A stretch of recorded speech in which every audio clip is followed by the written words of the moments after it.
So, back and call. So, ano 'tong back and call na tinatawag natin ano? So, yung back and call, yun yung tao o mga taong handang sumunod sa kung ano man ang ipinag-uutos sa kanila kahit hindi na tama, okey?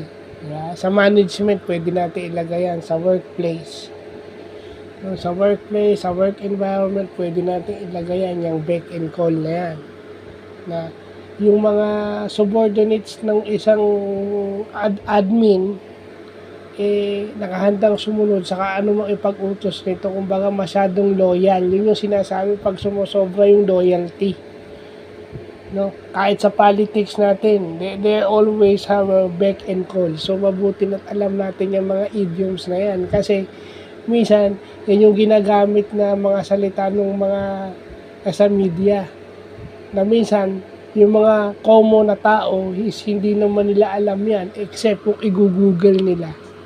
Common tao yung mga ordinaryong tao, no, pwera yung mga nasa business jargon. So, ako nga hindi ko alam yan, eh. 'Di ba? Ngayon ko lang nalaman except now. So, sana nakatulong ito sa iba. So, yun lang po.